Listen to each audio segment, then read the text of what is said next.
Respected faculty and dear colleagues, good morning all. I am Dr. Shaini Joy, Senior Resident, Department of Neurology, AIMS Delhi. And here I thank WNS 2024 organizers for giving me a chance to present my case here. My patient is young male with paraparesis and diplopia. Coming to the history, my patient is a 23-year-old male patient, right-handed, resident of Aligarh, gym trainer by profession, presented with chief complaints of pain in both lower limbs for the past 5 months, weakness of both lower limbs for the past 5 months, urinary straining and hesitancy for the past 4 months, and double vision for 3 months. Coming to the details of the history, pain and paresthesia, which was asymmetrical in onset, dull aching pain with paresthesia, which started in the left lower limb, anterior shin region and dorsum of foot, and within over a period of 3 weeks, similar sensory symptoms started in the right lower limb as well. It was moderate to severe intensity, and later over a period of 5 months, this sensory symptom evolved into numbness of dorsum of foot, front of leg, and it progressed to involve the buttocks region and thigh anteriorly and posteriorly. It was also associated with decreased perception of pain, touch, and temperature. No history of any lower back pain, radiation of pain, aggravation of pain with coughing or sneezing. No sensory symptoms in the trunk or upper limbs. 10 days into the onset of illness, patient started developing weakness of both lower limbs, which was initially insidious in onset, gradually progressive, which he first noticed while he was playing cricket, and he had a tripping and fall. Later, while trying to stand up, he had difficulty and he needed support for the same. And after standing up, he could walk by himself. While climbing stairs, he noticed that he had difficulty in lifting his left lower limb. Over a period of 1.5 months, this motor symptom progressed to involve the right lower limb, that he started developing difficulty in bearing weight and buckling of knees left more than right while walking, and he required one person support to prevent falls. Also, he felt difficult later as the disease progressed. He felt difficulty in negotiating footwear and also slippage of chappals with knowledge and required two-person support for walking. It was associated with thinning of leg and thigh. There is no history of any weakness in trunk, upper limb, or neck. No history of any difficulty in swallowing or slurring of speech or breathlessness. No history of any muscle twitching, fatigability, or fluctuation of symptoms. 4 weeks into the onset of illness, patient started developing bladder symptoms in the form of straining during voiding, and sometimes he needed to apply pressure of the abdomen for urination. Also, there was associated history of hesitancy. On probing, he also told that there is history of erectile dysfunction. His bladder sensation was intact, no history of any poor stream, overflow incontinence or incomplete evacuation, no history of urgency, urgent incontinence, frequency or double voiding, no history of any dysuria or nocturia, no history of bowel incontinence or constipation. This is a video of the patient taken by a patient's sister while he got admitted in the nearby hospital. We can see his relative is carrying the patient, and while attempted to walk with 2% support, we can see buckling of knees and falling down, and he became wheelchair bound by then. With these symptoms, 1 month into the onset of illness, patient first contact with the hospital in July 23. Imaging was done, lumbosacral spine, and he was started on oral steroids. Shaini, we can stop there. Yes, This is the second part of the course of the illness. Yes, sir. See, if you had seen the patient at this point of time with that Okay. history, what are the things, or do you will localize it at this point of time? Okay, sir. Sir, the patient started with. Now, what do you think about the sensory symptom first? Pain and sensory symptom, then analyze where is the site of lesion for the weakness, and what about the bladder? Without taking this together, each one of them we can analyze from your localization. Okay. Sir, sensory symptoms, the patient started the sensory symptoms with tingling and paresthesia over the dorsum of foot. That you already told. Tell me Yes, where sir. you think the site of lesion. So, it is actually in a sensory motor syndrome of element type in the lower limbs. The localization can be either the roots or plexus, or it can be the nerves. So, the patient, as a sensory symptom, progressed to involve, as initially started with the positive sensory symptoms and later to negative sensory symptoms, and it involving I felt it was a dermatomal pattern of involvement. Along with that, it progressed to involve the saddle region also. So I felt root involvement is a possibility because of asymmetrical onset, saddle anesthesia involvement, pattern of Okay. involvement. You think as far as the sensory symptom is concerned, you thought it is due to root involvement. Correct. Yes, sir. Right. But typical radicular pain was not there in the Not history. there. So what else could you keep in mind? Other possibilities, and sir, it can be a plexus pattern of involvement, but it will be more patchy Yeah, sensory loss. plexus he has got a perineal sensory loss also, you said. Yes, sir. Saddle anesthesia also. So, So what other area will you consider apart from radiculopathy to cause a sensory symptom? conus involvement, sir. Yeah, spinal cord is Yes, affected. spinal Okay, cord conus involvement can be there. that also can explain everything in this patient. He has Yes, no sir. root pain. Yes, sir. These are the two possible localization as well as sensory is concerned. Yes, sir. Now go to the motor symptom and then tell where you think the light site is it LM and UMN and then tell me if it is LM and where is the site of lesion. Okay, sir. As the motor symptoms initially started with proximal more than distal, so more likely in lower limbs, it will be element pattern, and there is no specific pattern of involvement of muscles, and also associated wasting is suggestive of an element kind of weakness, sir. Okay, very good. Then Uh, where in the LMN is likely in this patient? in LMN, it can be either, as I said, it can be conus involvement or radical involvement or plexus or nerve. But in this patient, considering plexus is little unlikely from the history, and nerve also little unlikely because it is already started in the proximal with saddle anesthesia. And the next two possibilities that are either it can be in the conus or roots. So, as the What do you lesion say? Why do you say? started from Why do you say conus? no, sorry, epiconus, sir. Okay, Epiconus or conus? epiconus, Both together. Yeah. above conus. So, if the patient would have started symptom motor, when we analyze the motor symptom, it started proximally. So, we will have to consider L1, L2 region. So, if the lesion started in the L1, L2 region, I feel the patient should have some UMN kind of bladder involvement No, at the onset. come to the bladder later on. So let's finish up this thing. Okay, So sir. as far as motor weakness is concerned, where is your localization? Is Sir, it in the roots or in the spinal cord? uh, roots more than spinal cord, sir. Why not spinal cord? Suppose why not an epiconus conus lesion? Sir, the progression I felt because the patient had proximal weakness. No, that depends upon where the lesion started. Suppose the lesion has started in the epiconus region and descending down. Mm. It actually starts with the proximal muscle weakness. Distal muscle will be Yes, sir. affecting later on. Yes, sir. So that point we can't totally differentiate. Okay. Okay, sir. So you have to keep both the possibility. Yes, sir. Intramedullary lesion inside the cord, Okay. because from L1 downward, or as you said, multiple root involvement. Yes, sir. Unlikely to be cauda per se because hip flexors are also weak. Okay. Yes, sir. Will hip flexors be affected in classical cauda equina? Because unlikely because there's L1 root is there. Yes, sir. Cauda equina by definition is below L2. L2. But theoretically, you can extend upwards. Of course, that's possible. Yes, sir. But now go to the next symptom. Next symptom was bladder symptoms. Okay, anyone else can also you can answer. Got a different She opinion. told Yeah, the boy had a urinary hesitancy and straining, and he used to have a difficulty in passage of urine, and sometimes he has to put pressure on his bladder, and although the sensations are intact, so there was no history of any urgency, increased frequency, or any signs suggest the symptoms suggestive of UMN bladder. So the bladder is most likely LMN bladder, and as the sensation is preserved, so most likely motor paralytic bladder. no, just before that, why do you say it is an element bladder from the history? Yes, sir. Why do you say it is a low motor neuron bladder being the cauda equina or conus in the history?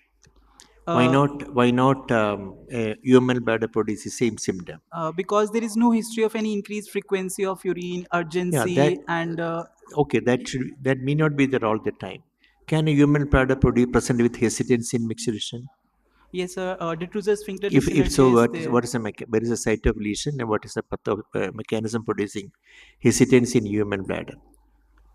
Sir, if the lesion in span cord, then they can have detrusor sphincter dyssynergy, Yeah, which that's the can thing. cause. So lesion has to be in the cord also can produce hesitancy. Yes, Okay. sir. So that by bladder alone we cannot totally differentiate. Okay, sir. Okay, if precipitancy is there, you can say more likely to be that.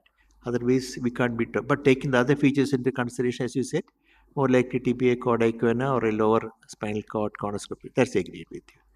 Yes. Okay, so I think we go to the next. So where do you think putting it all the three things together, history-based for your localization? Sensory, bladder, and motor weakness. Yes, sir. Final two localizations. Sir, my localization is it is an asymmetrical element sensory motor syndrome with bladder involvement and erectile dysfunction. So I will localize either it to the spinal cord or it is the coda roots. Odoicana or epiconus conus lesion. Epiconus conus lesion, Okay, sir. these are the two things you have to keep. Yes, sir. Okay, can proceed.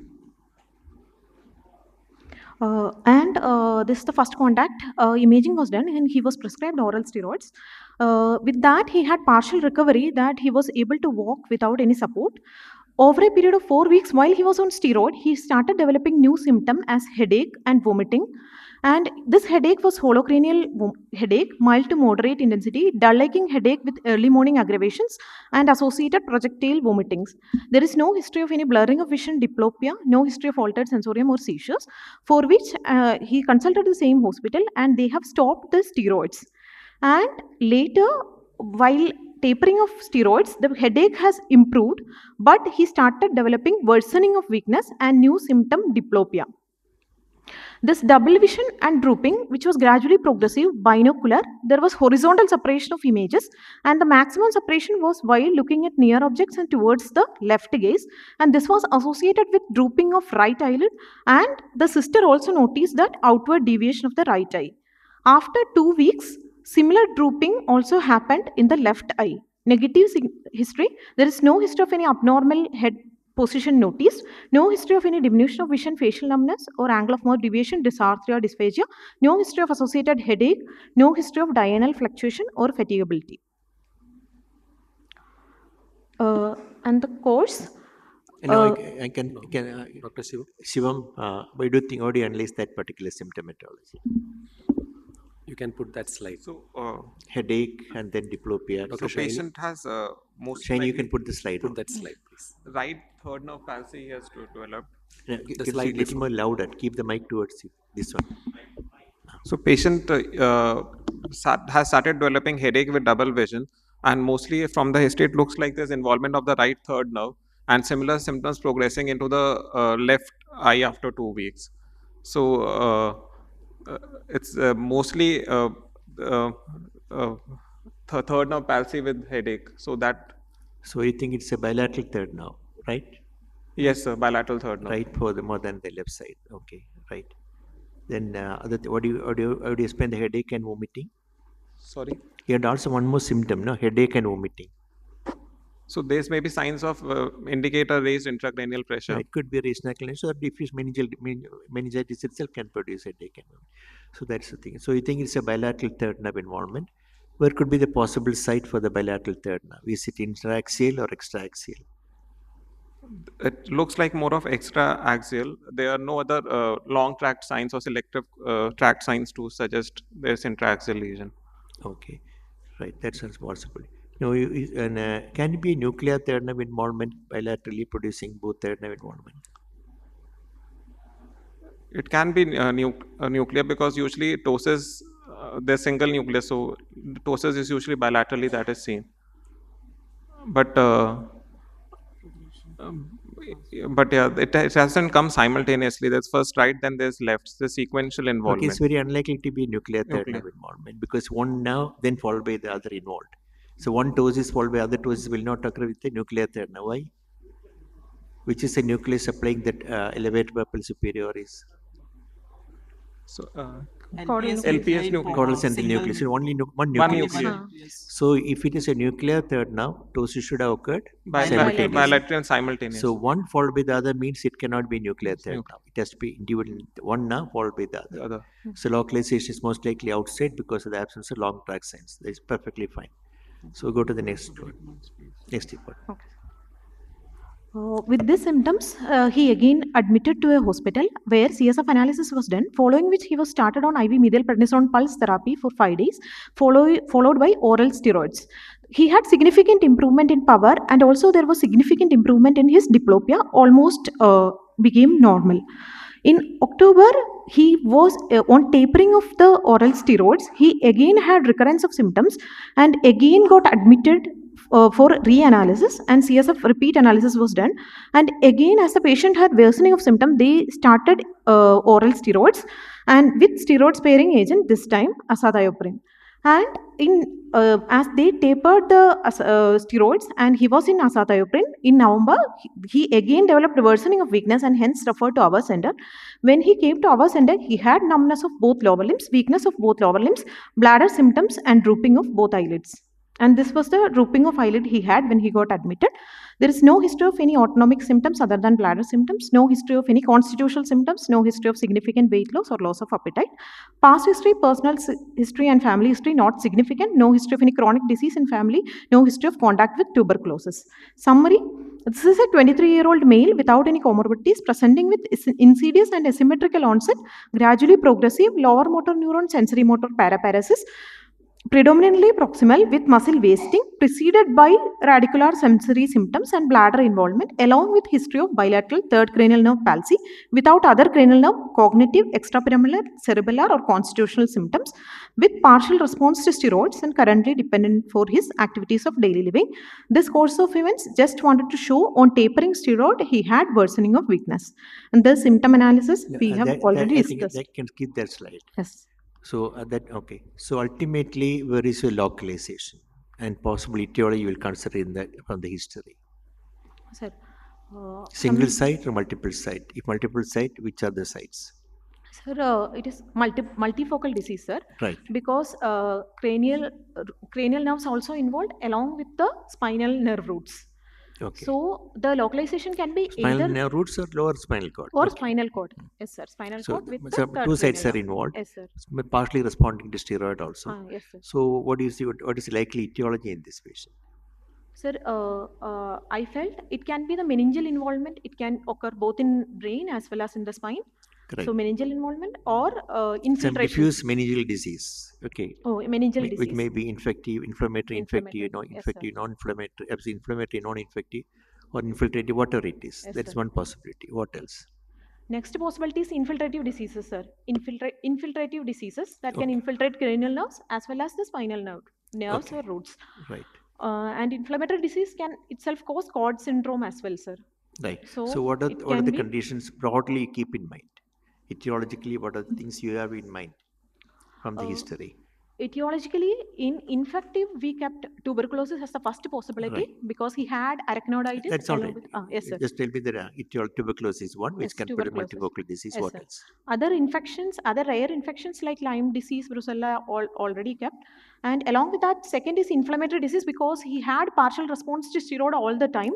Okay. So most likely inflammatory disease, the second possibility. Like which inflammatory disease? In inflammatory disease, it can be the presentation of a sarcoidosis. Sarcoid. Maybe. Yes, sir. And second possibility, it can be of chronic other ANCA-associated vasculitis diseases that can cause inflammatory diseases. Or Vasculite, do you think present with whole lower limb cord icona or spinal cord involvement present like that? It's it not is like a monoidous unlikely. multiplex like Sir. presentation. So vasculitis It is is less likely. unlikely. And other is IgG4 disease causing Yeah, some other meningeal infiltrative disease. Okay, Yes, sir. right.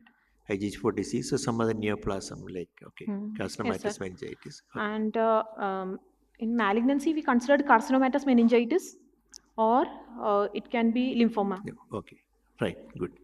So any other possibility you like to mention, Shivam or Purushottam? Sir, as it's a multifocal disease involving cranial.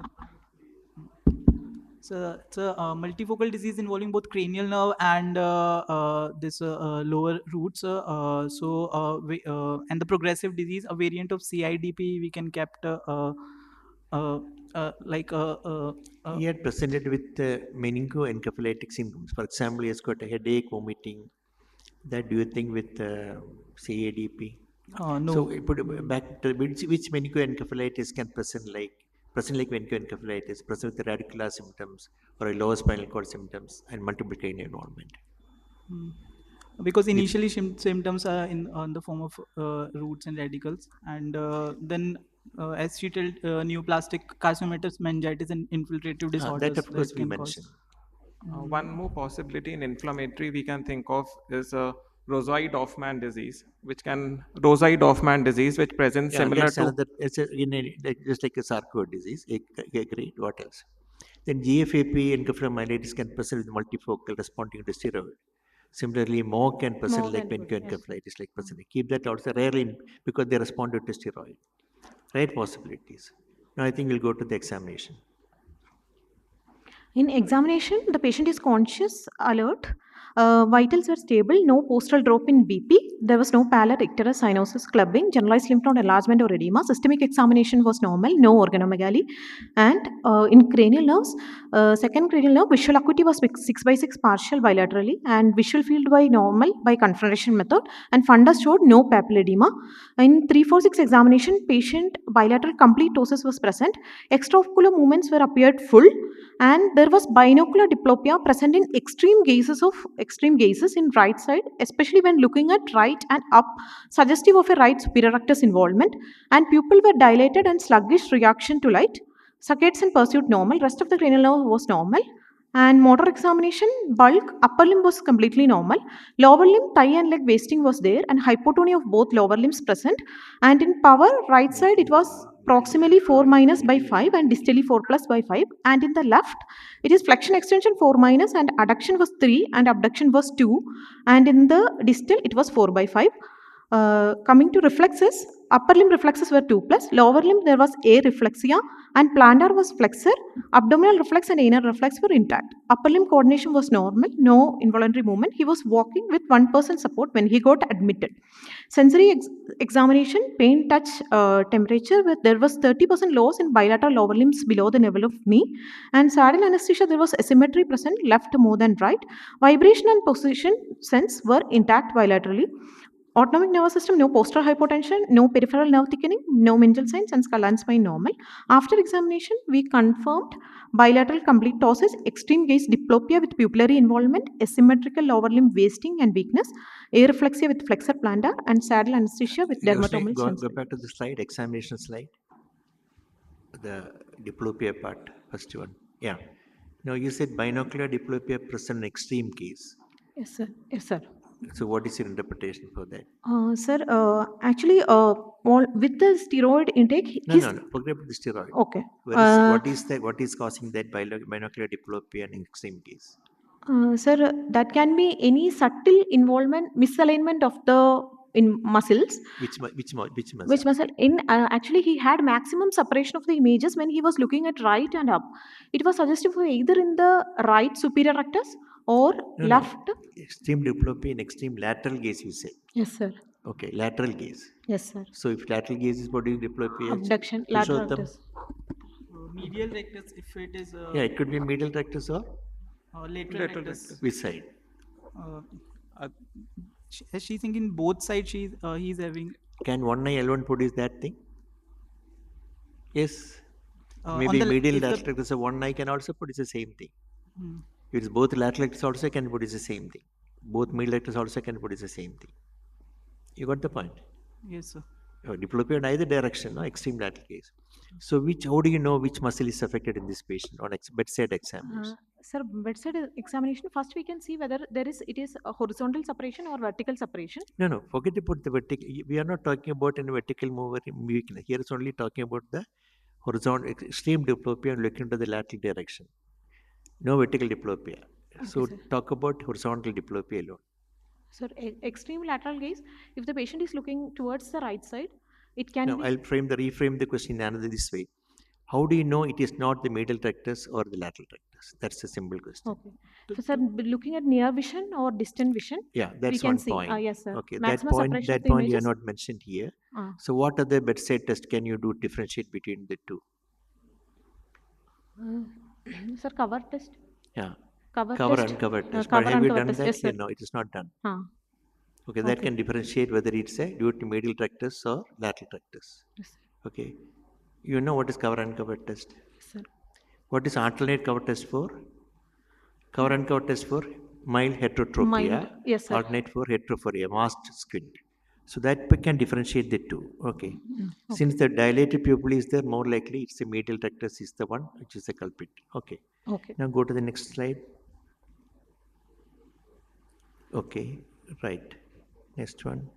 Here the angle jux and knee jux are absent, and sensory vibration position is normal, impaired pain and temperature. Okay, so where is localization here after examination? Sir, after examination, my localization will be either actually it will remain same as after we localized at history. It can be either the spinal cord involvement or in the root So we have involvement. not gained much after examination, Yes, right? sir. It We points to didn't the gain much. lesion. Yes. Yes. Okay. Now go to the interpretation. Sir, we confirmed the same findings after we confirmed in history, and the differentials remained the same after examinations also. Okay. And coming to the investigations, his hemogram, LFT, RFT, viral markers were normal. This is the I forgot neuroimaging. scan. You skip the scan. That end Skip. only at the end. Okay. Go to the other investigation. CSF. This one. CSF protein is 92. Okay. Yes, Go sir. on. CSF first was before admission and second was after admission. Before admission, it was 5 cells and sugar was 220 with a protein of 92. Rest of the investigation, whatever they did, was negative. And after admission, we repeated the CSF with no cells and sugar was 83 for an RBS of 131, which was normal, and protein was elevated, 153 milligram per deciliter. And the other infective, fungal, tubercular panel, everything came negative. And we did the workup for inflammatory disorders as well. NA, ANCA, everything came negative. Sarcoidosis, we did the serum ACE and 24-hour uterine calcium, which was normal. Serum IgG4 was normal. MOG antibody was done, which was negative.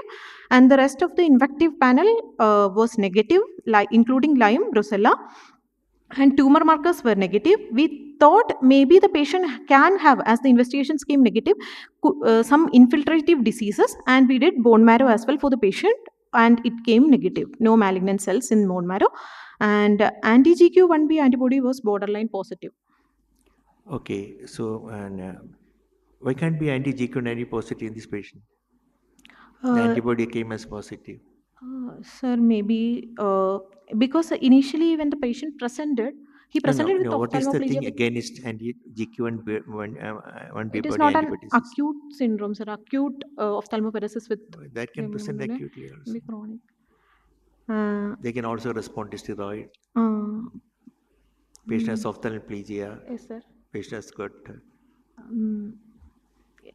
Against is saddle anesthesia that's the pain and temperature and loss. bladder involvement. Right. Yes, sir. Then retain reflex in the upper limb except the angle check. That's also odd point. Okay. Upper limbs are involved, but upper limbs are involved, no, not involved. Okay, then that's a possibility you have to keep in mind. But the only thing is that it's got a saddle anesthesia, bladder involvement. Yes. Those things are against anti-GQ1 body disease. Yes, sir. Okay, next one. Nerve conduction study was done, which was normal. Shivam, how do you interpret the NCS findings in this patient?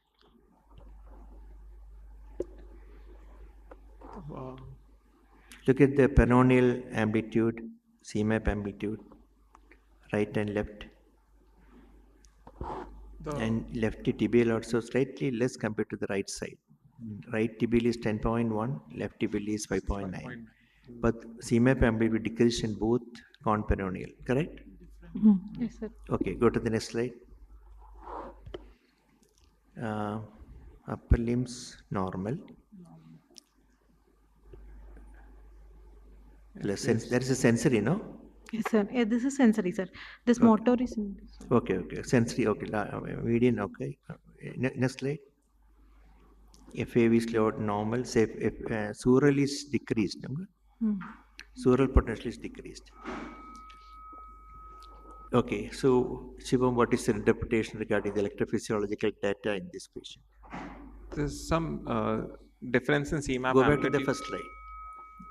There's some difference in CMAP amplitude between the right and left tibial nerves, but otherwise the NCS looks normal. The FAVs are also, and since snaps looks near normal only. No, I didn't get you.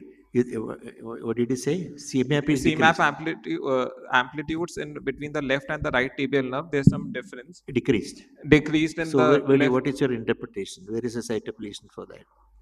Is it in the peripheral It nerve can or be- is in the root or in the cord? Can be the peripheral nerve that, but only one left tibial that is reduced. Can So we? that may indicate anything, no? It may be in the peripheral nerve, it may be in the root, or maybe in the spinal cord. It's anticondyl cell. So what test is going to differentiate between the two? If we can look for F waves in roots. FA is normal. F waves are normal, so roots involvement appears unlikely. What about snaps? Will snap Snap. help to differentiate the site of lesion between roots, nerves, and the cord? So anything distal to the DRG or the DRG will cause snaps abnormality. Okay, so it is here- normal. So the here which lesion snap can be will you- proximal to the DRG. Right. In which snap will you look for in this patient? Which snaps? In this particular patient, it's EMAP amplitude decrease in the peroneal. So which snap you want? We are looking Cephalus. We can Cephalus and No, sural. no, saphenous. Superficial peroneal. Superficial peroneal. Superficial So what is the peroneal. snap in the superficial peroneal? Yeah, superficial perennial, sir. It's not there. It is not done. Why it is not done? So every investigation you plan should be with an aim. Okay. Here, in fact, you are done on sural, but not on super. What is more important is the superficial peroneal. Okay, sir. Then only we can say it is there. Now coming to the next one, sural amplitude is decreased. Yes, sir. Okay, how do you interpret that thing? Is it a peripheral nerve problem? What is it?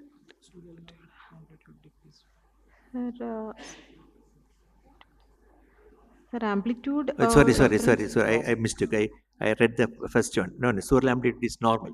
Sorry. My I read the first line only. Yes, So sural amplitude is normal and it's got a loss of sensation in the feet. Then how do you explain that thing? So maybe the lesion is again proximal to the dorsal root ganglion. Dorsal root ganglion, correct. That's the point how you have to examine and evaluate the NCS. But in this particular case, if I say it is due to peripheral neuropathy, can you negate my diagnosis? Localization. In this particular case, it has got loss of sensation in the distal part, but absent intact sural potentials. But I still say it is peripheral neuropathy. Can you say I am wrong? Sural sparing pattern in GPS. Pardon? It should be affected, no? But go back to the sensory system examination. Go back. Wait, sensory. So you see vibration transfer is normal in the lower limb. Large fibers. How does it- SSR, affected? large Large fibers fibers. are preserved. So if we do SSR, maybe Yeah, there can because SNAP is only detecting Large fiber. large fibers only. sir. So small fiber involvement cannot. be. So SSR those. is not Yeah. done, I think. So that SNAP normal cannot help you in any way. Yes, sir. So NCS is not going to help us in this particular case. What abnormality you found? We can't say it is peripheral nerve involvement. We can't say it's a root involvement, or we can't say it is spinal cord involvement. Okay. Then go to the next investigation. Now Okay. the Now course- can show the imaging. In the interest of time, we can show the imaging. This is the imaging of the patient. First image A, it is showing T2 sagittal image of lumbosacral spine, in which we can clearly see the nodular lesions in the cauda equina roots. And the second image is the contrast image, which is showing contrast enhancing these nodular lesions or contrast uptake was present. And in the C image, it is showing T1 contrast image of axial brain at the level of midbrain. We can see that the third cranial nerve with the subtle contrast enhancement medially, and in the coronal section as well, we can see both cranial nerve got thickened. With this, actually, when the patient got admitted, initially with the possibility of tuberculosis being endemic country, we started on empirical ATT along with IV methylprednisolone pulse therapy, as the patient CSF showed non-infectious inflammatory picture. And with that also, patient condition was deteriorating. And the second option, we thought a possibility of chronic inflammatory sensorimotor polyradiculopathy. And awaiting further test, we have given IVIG as well. And this is the condition of the patient after IV MPS and IVIG. We can clearly see in the right side at the nadir of weakness, the weakness has progressed in hospital.